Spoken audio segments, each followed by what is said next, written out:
तो यकीन है कि मेरा तुमने बात की अभी ना ईमानदारी की। जी।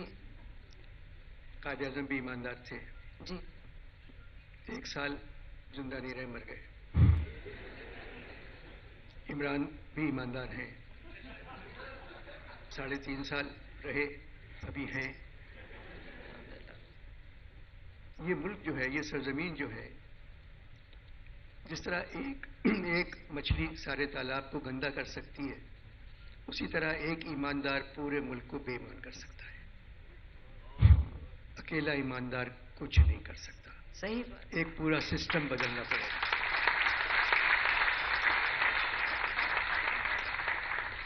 एक ईमानदार फौज को बेईमान कर सकता है, एक ईमानदार जुडिशरी को बेईमान कर सकता है, हर चीज़ को बेईमान। सबके बच्चों को बाहर पढ़ना है, सबको बड़े मकानों में रहना है, सबको अपना इलाज बाहर कराना है, तो ईमानदारी से नहीं होगा काम ये। आप भूल जाएं बेईमानी को, दुनिया भर में बेईमानी होती है दूसरे मुल्कों में, मगर वो तरक्की कर रहे हैं। खाली ईमानदारी पे बात नहीं करें। तो अगर मैं आपसे ये सवाल पूछूं कि अगर आप बन जाएं वजीर आजम, आप क्या करें? मैं सारे बेईमानों को माफ कर दूंगा, वो खुद ही छोड़ देंगे बेईमानी, सबको आजाद करूंगा। 23 करोड़ की आबादी है, अगर रियासत मदीना बन गई तो 19 करोड़ के हाथ कटे हुए होंगे।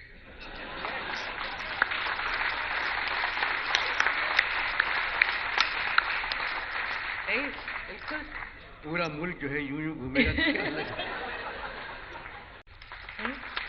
अब 8-10 सियासी, अब तो 2-3 सियासी जमातें हैं, तो अब किसकी तरफ है? बोल दें, कोई बात नहीं, बिल्कुल कह दें। अभी एक फिल्म आई है, उसकी तरफ है, बताइए। मैं पठान की तरफ। अच्छा, जी जी, अच्छा।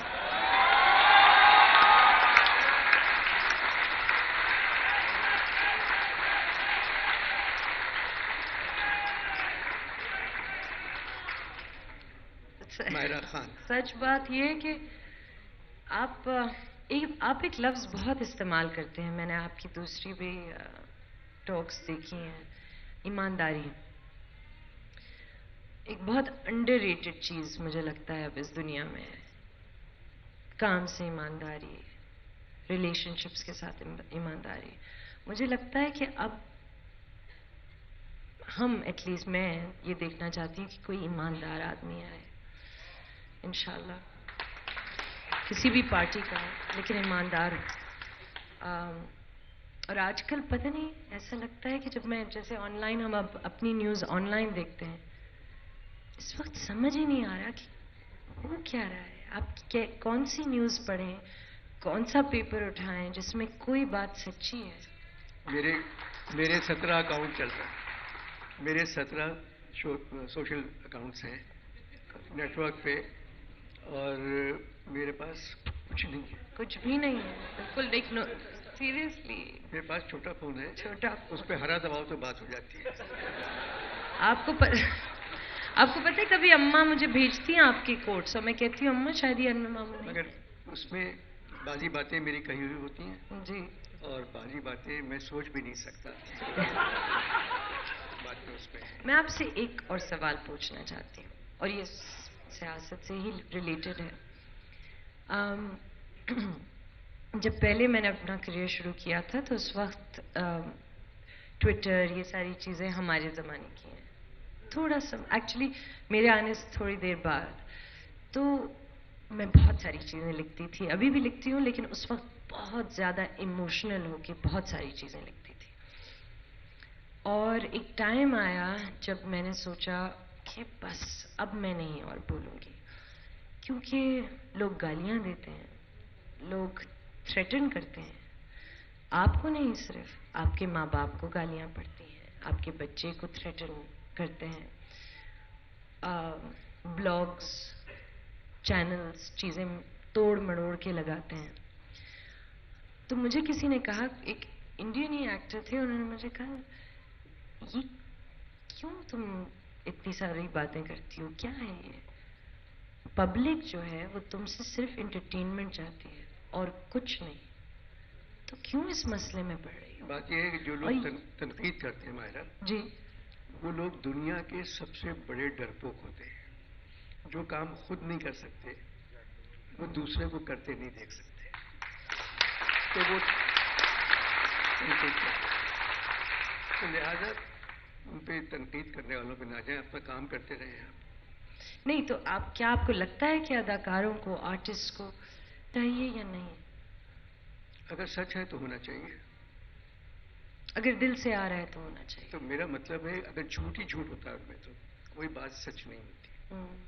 तो आप इग्नोर करें उसका जवाब ना दें। बिल्कुल सही, बिल्कुल चुप हो जाएंगे। चुप हो जाए। अगर आपने जवाब दिया तो वो लाख गुना बात फैलेगी। जी, वो तो मैं एक बड़ा, बस। मैंने एक उसको एक तरह से बांधा हुआ है अपने साथ कि मैं रिप्लाई कभी नहीं करती उस तरह, मगर जब चीजें बुरी होती हैं माशरे में तो आपका दिल चाहता है कि आप बोलो। छोड़ दे। जब माशरे बुरा है तो जाहिर है चीजें बुरी होंगी। सही बात है, सही बात है।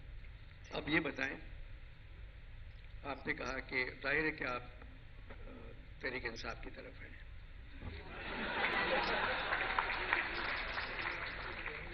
क्योंकि आप तो मुझे उसी दिन हो गया था मालूम जब आप ज़ल्मी की एम्बेसडर हो गई थी।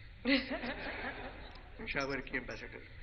नहीं, उससे उसका तो कोई ताल्लुक नहीं है, लेकिन हाँ पेशावर से तो है। पेशावर से। हाँ जी, है। जी, फ्रंटियर से पठान का तो जी है। जी जी, बिल्कुल बिल्कुल बिल्कुल। आपकी टीम क्यों हारी ज़ल्मी? मेरी टीम, मुझे लगता है कि एक बहुत अच्छी टीम है, यंग टीम है, इट्स अ गुड टीम। इंशाल्लाह नेक्स्ट टाइम हम ही जीतेंगे। बहुत अच्छी टीम है, मगर लाहौर कलंदर्स गुड जॉब। उनकी टीम अच्छी है। की टीम बहुत उनकी अच्छी टीम है। अच्छी है। अच्छी है। और वो शायद अफ्रीका दामाद अच्छा खेला। बहुत अच्छा। अच्छा, बैटिंग अच्छी की, 44 रन बना लिए। अगर आप, एक आम तो सवाल जो डाइजेस्टों वाले करते हैं या मॉर्निंग शो में बच्चियां करती हैं, अगर आप पाकिस्तान की वज़ीर आज़म बन गई तो सबसे पहले क्या काम करेंगी?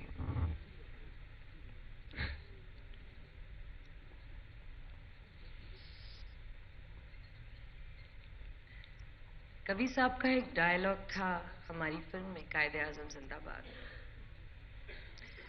उफ, क्या उन्होंने किस तरह बोला था? तो उन्होंने कहा था, I don't know if I am correct, proper dialogue क्या था पूरा, लेकिन कुछ इस तरह था कि या अल्लाह कोई ऐसा मुआवजा कर दे कि सारी हराम की कमाई हलाल से फर्क दिखे। तो मुझे ऐसा लगता है कि मैं शायद यही दुआ करती, वजीर आजम होती तो पता नहीं पहले क्या करती शायद।